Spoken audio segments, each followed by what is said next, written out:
Bueno, seguimos en Pensar Educación rumbo al 2036. Gracias por acompañarnos, gracias por estar con nosotros.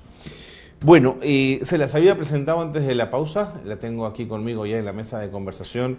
Lilia Calmet, directora ejecutiva de Calidad Educativa de la Fundación Vice, nos acompaña y vamos a conversar con ella. Lilia, hola, bienvenida. Gracias. Qué rico verte Gracias. después de tiempo. ¿Cómo has estado? Muy bien, realmente. Y en los últimos 2 años yendo mucho a escuela. O sea que mirando desde dentro, desde las aulas, qué cosas suceden, cómo se sienten los chicos. Entiendo.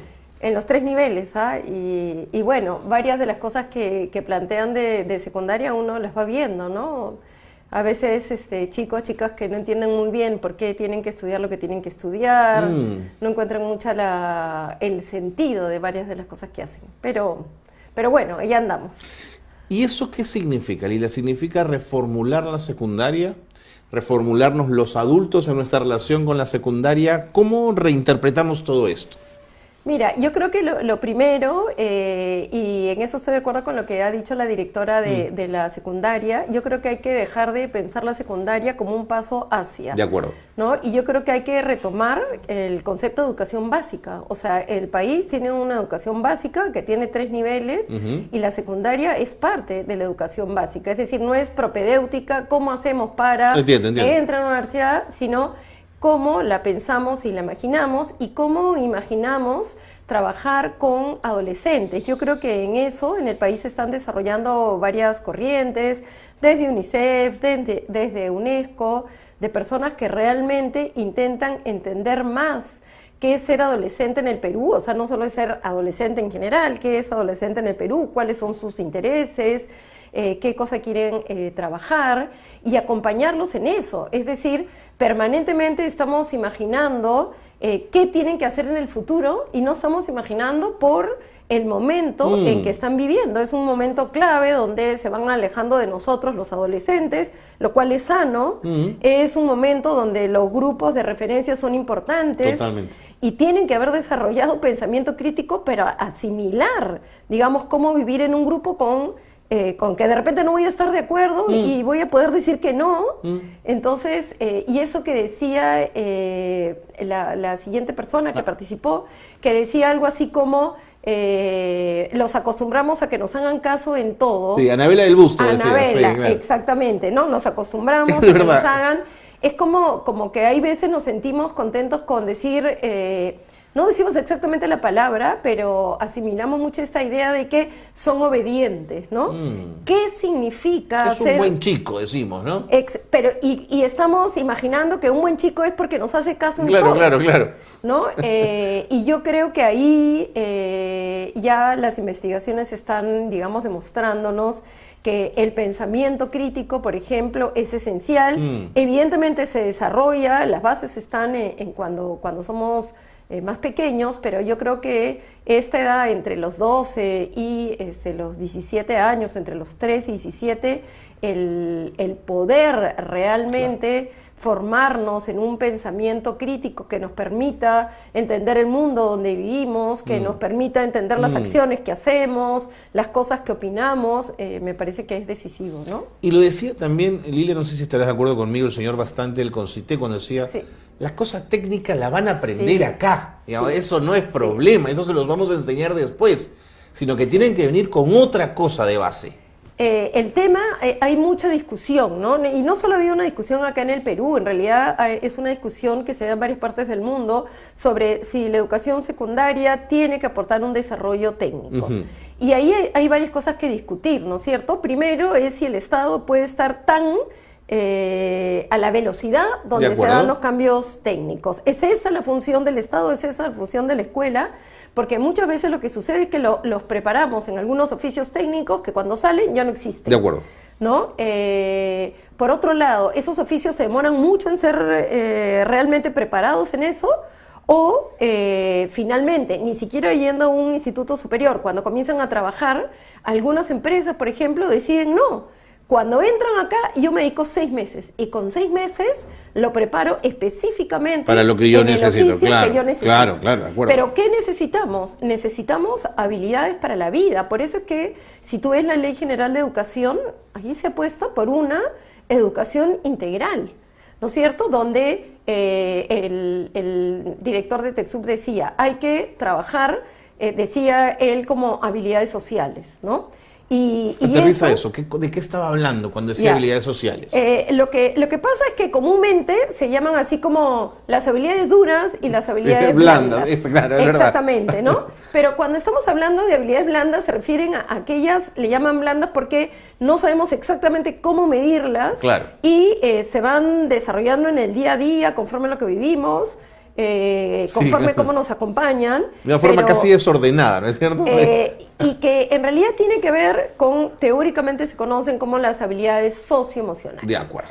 Y una de las principales es lo que conocemos como la inteligencia emocional. Okay. Y la inteligencia emocional tiene que ver con ¿qué? Con poder nombrar las emociones que tengo, con poder identificarlas, con poder identificar las emociones que siente el otro, para desde ahí autorregularme en mi propio, digamos, comportamiento, pero autorregularme en la relación que tengo con otros, ¿no? Esa es una, digamos, es una competencia emocional que es esencial. Todos, por ejemplo, sufrimos a un nivel de frustración en algún momento. Seguro, sin duda. Entonces, ¿qué quieren en el trabajo? Que cuando estemos en un nivel de frustración nos gane la ira, claro, nos gane de rabia, la depresión, claro. O tiremos en la tabla, ¿no? Ya no quiero jugar a esto, me voy. O, digamos, seamos capaces de enfrentar ese momento, leer lo que está pasando con nosotros, respirar y poder encontrar alternativas, ¿no? Tiene que ver con saber trabajar en equipo. Y esto no es simplemente juntarnos, o sea, no es, ya, júntense ustedes y tú haces A, B, C, D y juntamos todas las partes. Al final las piezas, claro, porque no es eso. Es trabajar individualmente, claro, y es verdad, juntarlo. Trabajar en equipo significa poder escuchar al otro, poder tener algún problema que no tiene una solución específica y que podemos mirar muchas aristas, ¿no? Trabajar en equipo tiene que ver también con poder diseñar soluciones, ¿no? O sea, no con operar. Entonces, muchas veces hemos pensado esta idea de la educación técnica con poder operar algo, ¿no? Yo creo que realmente lo que necesitamos, y por eso, por ejemplo, también ahora hay un desempeño docente que a mí realmente me parece muy importante, que tiene que ver con esta idea de que los profesores tenemos que aprender a desarrollar pensamiento crítico, razonamiento y creatividad. Y muchas veces asociamos la creatividad con esta idea de qué lindo pintas, o, ¿no? De acuerdo, pero qué bueno que lo planteas, pero lo que me estás diciendo es que estas habilidades también tienen que ir acompañadas de docentes que estén dispuestos a retar a los chicos permanentemente, digamos, ¿no? Y docentes que tengamos habilidades socioemocionales. Por supuesto. Porque muchas veces, o sea, no nos han preparado para eso. Así es. La escuela además ha estado muchas veces vinculado a lo cognitivo altamente... Con un gran peso, ¿no? Con un peso a lo cognitivo, sin entender además que lo cognitivo sin lo emocional no va. O sea, ya hoy hemos entendido que no hay nada que sea puramente cognitivo, que uno, incluso las cuestiones cognitivas están totalmente... digamos, impregnado de emociones y que el campo emocional también tiene que ver con algún nivel de cognición y de conceptualización, ¿no? Entonces, yo me pregunto, digamos, si tenemos que lograr que un chico comience a trabajar, porque lo que han dicho también es cierto, ¿no es cierto? Muchas veces hay que empezar a trabajar. Así es, no te espera. Entonces, ¿cómo poder preparar? ¿Qué es lo que busca alguien cuando estaba tratando de conseguir trabajadores? Yo diría, primero que nada, que tengan una ética sólida. O sea, yo, cada vez que he conversado con alguien, tú dices, ¿y qué quieres? No, primero, que tenga una ética sólida. De acuerdo. Parece ser que en eso no estamos avanzando mucho. O sea, lo que está pasando en el país hoy realmente nos da una idea de que no hemos logrado. Así es. Y no estoy echándole la culpa a la escuela. O sea, no, de acuerdo, te entiendo. Como sociedad no estamos logrando. Entonces, ¿es la escuela también responsable? ¿Tenemos que trabajar, por ejemplo, en la reflexión ética? Yo creo que sí. Yo creo que sí. Estamos logrando, también se decía, los chicos dejan la escuela por el embarazo adolescente. Sí, en muchos casos. ¿Estamos trabajando salud reproductiva y sexual en la escuela? Y lo estamos trabajando de manera integral, Sí. porque realmente no se trata de explicar los métodos anticonceptivos, ¿no? Se trata de realmente, esto está muy ligado a cuánto yo me conozco, cuánto me quiero, cuánto quiero al otro, cuánto cuido al otro. Pero hay sectores conservadores que no van a permitir nunca que eso pase, Lilia. Pero yo sí creo que hay que darle la lucha, ¿no? O sea, hay que darle la lucha de... acá lo que queremos son personas que desarrollen su autoconocimiento, que se quieran, que sean capaces de entenderse, que sean capaces de entender al otro, poder, y siempre dicen, ¿no? Hay que hacer que cumplan sus deberes. Entonces yo digo, sí, claro, todos estamos de acuerdo con eso. Pero mi pregunta es, yo quiero que una persona, después de haber pasado por los 12 años de la escuela básica, 12 años mínimos, se supone, ¿no? Las 11 más lo 1 inicial, pero en realidad inicial está comenzando ahora antes. Yo digo, yo quiero que esa persona cumpla los deberes por temor, es decir, ya, voy a pagar mis impuestos porque si no me van a poner multa. Claro, una moral autónoma o una moral heterónoma, así ¿no? es. Claro. O sea, ¿cuánto hay también esta idea de este enfoque transversal que tiene el currículo de orientación al bien común? ¿Cuándo estamos generando este sentido de pertenencia, este sentido de comunidad? O sea, yo creo que la escuela tiene... Yo creo que hay veces nos ponemos en unas disyuntivas que no existen. O sea, ¿quieres que la escuela aprendan a leer o quieres que sean ciudadanos? Y yo digo... ¿Y por qué no pueden ser las dos cosas? Es decir, no podemos aprender a leer bien y ser buenos ciudadanos. Claro. No es la lectura la base. Además, que te puede llevar a ser un excelente ciudadano. Yo últimamente no es que quiera rajar de los medios de comunicación, pero ¿cuánto, o sea, para poder generar una opinión razonada, deliberar razonadamente... ¿Cuánto están ayudando los medios? Claro. Y si en escuela los chicos no pueden leer reflexivamente, no pueden distinguir la opinión de la información, van a poder ser buenos ciudadanos si no, por ejemplo, manejamos estadística básica. ¿Podemos leer? ¿Podemos poder tomar una decisión sobre alguna política económica que se plantea? ¿No? Entonces, sí, queremos que podamos insertarnos a un mundo del trabajo, pero a un mundo del trabajo donde yo pueda aportar, donde yo no sea digamos, operador básico con un oficio que dentro de 2 años no va a existir. De acuerdo, de acuerdo. ¿No? Entonces, yo sí creo que ahí también hay mucho que escuchar, también si se trata de trabajar técnicamente. Yo alguna vez escuché a un especialista español hablando sobre estos temas, que vino en algún momento al Perú y dijo, la educación básica, discutan la educación básica. Hay que trabajar educación técnica, seguro que sí, seguro que hay sí, que claro. entender la realidad, pero ¿por qué no se genera una alianza con la gran empresa y le tiran la pelota? Es decir, tú quieres técnico A, técnico B, invierte, hagamos alianzas. Tú vas a poder tener la maquinaria para que puedan aprender eso. No es que yo trabajo con una maquinaria dentro. No, entonces, de acuerdo. Creo que por ahí va, ¿no? Y también va porque comencemos a entender más al adolescente, a acompañarlo en sus propios procesos. Hay muchos procesos y a veces además hablamos de la secundaria como si fuera un todo. Y entre los 12 o 13 y los 17 hay una diferencias muy grandes, es verdad. Notable. Es verdad. Notable. No quiero que se me pase. ¿Cuánto en esa construcción de ciudadanía debemos apostar por un enfoque de género, Lilia? Yo creo que el enfoque de género, como el currículo lo dice, tiene que ser una apuesta del Estado. O sea, yo creo que hay que entender que hay muchas formas de vivir el ser mujer, el ser hombre. Creo que además hay que luchar mucho contra la discriminación en este país. Así es. Y en ese sentido, por eso cada vez que yo hablo con eso, yo les digo, miren, los enfoques transversales son 7. Es decir, yo no puedo hablar de un enfoque de género o no puedo negar un enfoque de género sin discutir un enfoque de derechos. Claro. Es decir, imposible. El enfoque de derechos parte de una idea básica y que yo creo que en la educación secundaria es fundamental. Los profesores tenemos que reconocer que los estudiantes y los adolescentes, y también los niños, pero en este caso estamos hablando de adolescentes, son sujetos de derecho, no son objeto de nuestra protección. Totalmente de acuerdo. No son personas a medias, no es que yo tengo que decidir por ti, yo te tengo que proteger, no puedes escuchar esto, no puedes mirar esto.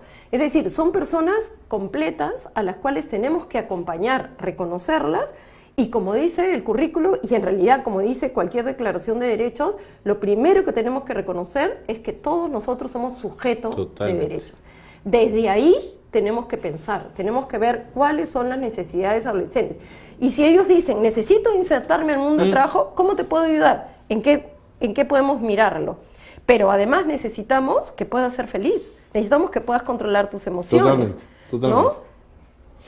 Tengo preguntas que llegan a través del chat, vamos a recibirlas, vamos a tenerlas ahí en pantalla. Te dice Pablo Díaz, buenas tardes desde Lima, una opinión desde la perspectiva de un estudiante universitario es que debemos, quizá, reemplazar o remover la idea de que el alumno tiene que aprender solo. Pasando por primaria, secundaria y universidad, se encuentra bien enraizada dicha idea en los docentes en general. Mira lo que ponen, ¿no, Pablo, en tela de juicio? En un mundo actual tan cambiante necesitamos enfocarnos más en las habilidades personales, te dice él. Mira, yo creo que eso de las habilidades personales ya lo hemos digamos, desarrollado bastante. Este tema de aprender solo, ¿realmente qué significa aprender solo? Claro. Porque sí es fundamental que los seres humanos aprendamos a aprender. Y esto no tiene que ver con hábitos de estudio. No escuches música, siéntate acá, no va por ahí. Agua. Tiene que ver con entender nuestros propios procesos de aprendizaje. Tiene que ver con lo que llamamos en el mundo de la educación la metacognición. Es decir, cómo entendemos nuestra propia manera de aprender. Porque eso es lo que nos permite aprender cualquier otra cosa. Ahora que estamos en un mundo donde se está trabajando en un enfoque de competencias. Una competencia tiene que ver con poder leer una situación problemática y desde ahí poder manejar los propios recursos que yo tengo y desde ahí y darle respuesta. Así es. Eso, si no podemos hacer una reflexión sobre cómo aprendemos, si no podemos movilizar los recursos que tenemos, si no podemos decir esto no lo sé, ¿cómo lo voy a aprender? Entonces estamos muertos en un mundo. Entonces yo sí creo que tenemos que aprender a aprender, pero eso no significa hacerlo solo. Yo creo que ahí hay un mal entendimiento. O sea, hay esta idea desde, digamos que yo creo que ahora ya se está revirtiendo, es esta idea de yo planifico, ellos trabajan en equipo y yo no hago nada, porque ellos aprenden solo.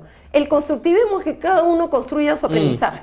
Son dos cosas distintas. O sea, el constructivismo tiene que ver con que es el ser humano el que construye en base a sus propias experiencias de vida todo un mundo del conocimiento.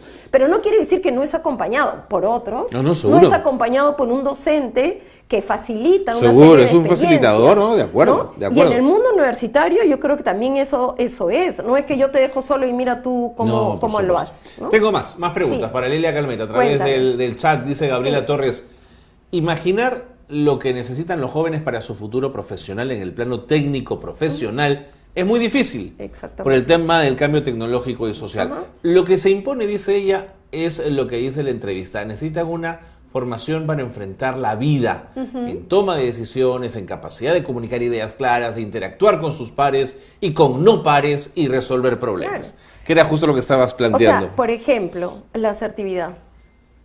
O sea, nos vemos en la calle y no nos podemos comunicar. Tenemos un problema y todo el mundo comienza... La calle es el lugar del conflicto en este país, Lilia. Entonces, ¿cómo? O por otro lado, personas que dicen ya, mejor ya no digo nada. Así es. Pero finalmente terminan acumulando una serie de frustraciones. Totalmente. Entonces, ¿cómo no trabajar la asertividad? ¿Cómo no trabajar el hecho de, tú puedes decir lo que piensas, pero al decir lo que piensas, tú puedes discutir con la otra persona una idea, pero no puedes desvalorar a la otra persona. Es verdad. Entonces yo creo que ahí, ¿no? O desarrollar la empatía. O sea, y la empatía no es, oye, a mí sí me pueden decir esto, no entiendo por qué a ti no te molesta. No, la empatía es capaz de salirte de ti y entender y ponerme en tus zapatos, así es. Desde ti mismo. Así es. No es reemplazarte, porque yo escucho muchas veces este famoso dicho de no le hagas al otro lo que no quieres que te hagan a ti. Y eso creo que ha generado muchos problemas, porque ¿en qué se basa? En lo que yo quiero. No le hagas al otro lo que no te hagas a ti. ¿En qué piensas? En ti.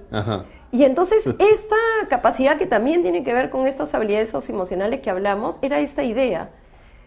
sal de ti un poco para entender que existen distintas perspectivas de vida, Eso para es clave, distintas Lilia. maneras de ver la vida. Y en eso... Pero significa asumir que el otro puede tener razón, y eso es muy difícil, Lilia. ¿No sabes el conflicto que genera eso? Bueno, con todas las discusiones que hay sobre el mundo educativo ahora, yo creo que eso es. Y por eso es que hay veces a mí cuando me preguntan, Lilia, ¿pero cuál es la habilidad básica de todas? Yo siempre digo, la del pensamiento crítico. Porque hay un malentendimiento también. La gente piensa que el pensamiento crítico tiene que ver con criticar. Con el criticón, claro. Y no tiene absolutamente nada que ver. O sea, el pensamiento crítico tiene que ver con cómo yo monitoreo mi propia manera de pensar. O sea, cómo yo me doy cuenta si estoy tratando de convencer al otro porque subo la voz, porque tengo retórica o porque realmente estoy armando un argumento. Así es, una reflexión potente, ¿no? claro. O darme cuenta de, pucha, Carlos tenía razón. Exactamente. O sea, espérate un ratito. Claro, y elaboras en función, claro, eso ¿no? es. O sea, el tener algunas disposiciones afectivas que te lleven a entender que el mundo es diverso. Es gracioso, hablamos de la interculturalidad. Dicho se pasó, hay un enfoque de interculturalidad Además, también, pues. del que no necesariamente estamos hablando, ¿no? Y la interculturalidad no solo es esta idea de que existen distintas culturas que tienen distintas maneras del mundo, que es fundamental y que creo que no estamos entendiendo de todo, sino también tiene que ver con entender que las culturas se van modificando y que la manera en que los adultos vemos el mundo no necesariamente es la manera en que los jóvenes ven el mundo. Totalmente. ¿No? Y entonces es como decir, o sea, no, están equivocados. Y no entiendo. O sea, no, eso no es cultura, ¿no? Entonces comenzamos a decir, esto es cultura, esto no es cultura, ¿no? Y de cultura juvenil se ha escrito muchísimo, ¿no? Entonces... Tengo más. Más. Cuéntame, otra pregunta. Te quieren hacer más preguntas a través del fanpage del CNE, S.Cruz. ¿Cómo hacer entender al gobierno que hace falta crear más escuelas técnicas que universidades? Hay que descentralizar, dice él, este nivel educativo. Mira, yo lo que creo es que no es una cuestión solo del Estado. O sea, yo creo que en el Estado, por lo que yo estoy escuchando, hay una discusión actual y también desde el Consejo Nacional de poder entender más la educación técnica, etcétera. Yo creo que es algo que la sociedad tiene que entender más. Es decir, yo creo que es un poco de ¿qué es lo que me va a permitir desarrollarme? No, la universidad. ¿Cuál es la gran imagen, la gran utopía de cualquier padre? Mi hijo va a ir a la universidad. Es un imaginario muy antiguo, Lilia. Exactamente. Entonces yo sí creo que tenemos que, cualquier cuestión que el Estado quiera cambiar con respecto, y no hablo de gobierno, no hablo del ministro actual, ¿no? Sino un Estado y que quiera apostar por cosas diferentes, yo sí creo que tiene que ver con hacer un trabajo más de la sociedad. Y lo cual también tiene que ver con que la sociedad valore más, ¿no? Porque si tú ves otras partes del mundo, un trabajo técnico te permite vivir perfectamente, ¿no? Entonces, hasta que no cambiemos esa imagen, es donde todos nos valoremos por el trabajo que hacemos, cuando lo hacemos bien, entonces yo creo que esto va a ser un poco complejo lograrlo. Pero fíjate que Punto Cruz planteaba la pregunta desde la mirada de las regiones. Un gobernador regional que haga una gran confluencia con el mundo empresarial y con la universidad podrían tener objetivos más claros a este nivel, ¿no? O sea, porque además tú no necesitas el mismo, no estoy hablando, por favor, de qué taller le doy en escuela, ¿no? Así es, esa sino no es la estoy discusión, hablando de... Después que hay una educación básica, yo puedo complementar con algo técnico, ¿no es cierto? Si después de la escuela van a tener que trabajar, o con una educación técnica importante que, digamos, se abre del camino para no ir a la universidad, sino para una educación técnica sólida. Yo creo que ahí tiene que ser por regiones, porque no es lo mismo lo que requiere, por ejemplo, Lima, no es lo mismo a lo que va a requerir Piura, no es lo mismo a lo que va a requerir... exactamente, Madre de Dios. Cada región tiene su norte de alguna manera, ¿no? Porque además durante mucho tiempo hemos dicho que cada región tiene que ver por dónde ha puesto su economía, qué tipo de trabajo fomenta, no para encerrarse en, por sino supuesto, para responder, ¿no? Entonces yo siempre digo esto, ¿no? Ya yo creo que eso se está disminuyendo, ¿no? Y uno dice, no, hay que hacer talleres de carpintería. Dime, ¿cuántos carpinteros requerimos realmente? Porque no sé tú, pero uno va a ver las casas y cuánto de madera utilizamos. Buen punto. Por dar un ejemplo además, típico, ¿y cuántos ¿no? maestros de carpintería habría para enseñar, digamos, a una gran cantidad de muchachos que desearan un día ser carpinteros? Probablemente sería pequeño. Pero además ahora entra una computadora, hace un Así es diseño, verdad. hace un diseño, clac, después vas a una de estas tiendas que te Sí, te da el corte, claro. El corte, te lo cortan así, ¿no? Y si además tú eres más o menos hábil, tú vas y clac, y lo pones. O contratas a alguien que sabe eso. Lógico. Entonces, realmente la carpintería tiene que quedar como algo de élite. Es decir, hay trabajos de madera que Por son supuesto, preciosos, por hay muebles de supuesto. madera que Claro. tenemos que seguir trabajando, pero no es lo que cada casa va a necesitar. Porque cada casa que va a necesitar requiere ya otra cosa. Cuando estábamos en el ministerio, cuando yo trabajaba en la secundaria, decían, por ejemplo, que hoy el diseño y el trabajo a partir de la computadora es una de las cosas que más se requiere. ¿Cuánto estamos, por ejemplo, preparados en la escuela Invirtiendo en eso. para ayudarlos a eso? Claro. ¿No? Para manejar programas que tengan que ver con eso. Eso, evidentemente, requiere recursos, ¿no es cierto? Requiere habilidades, ¿no? Entonces yo sí creo que hay que realmente sentarse en una mesa y yo creo que eso, regionalmente, de manera descentralizada, creo que podría aportar un montón. Y otro lado es que, como conversaba el otro día, ¿no? Ya, yo tengo mi clase de educación para el trabajo, perfecto. Pero eso, tengo que hacer estudios de mercado, tengo que saber hacer presupuestos, tengo que manejar recursos, tengo que ver sistemas productivos. Es decir, no queremos personas sino que imaginen, no necesariamente para que cada uno haga un negocio, sino para que donde esté pueda aportar, pueda mirar la cosa de manera global. El mundo ahora quiere ver cosas globales y no operarios de cuestiones específicas, ¿no? Lilia, me quedo conversando contigo, si no me indican en la pizarra que nos tenemos que ir. Okay. Oye, muchas gracias. No, gracias a usted por la invitación. Creo que los temas siempre que has puesto, divierto conversando acá. Los temas que has puesto sobre esta mesa han sido muy importantes. Seguiremos hablando, vente en otro momento para seguir conversando, por supuesto. Y que pases una estupenda Navidad. Gracias, Lilia. Buena suerte. Y gracias a todos y por la invitación. Muy bien. Era Lilia Calmet, ya la saben, directora ejecutiva de calidad educativa de la Fundación Vice.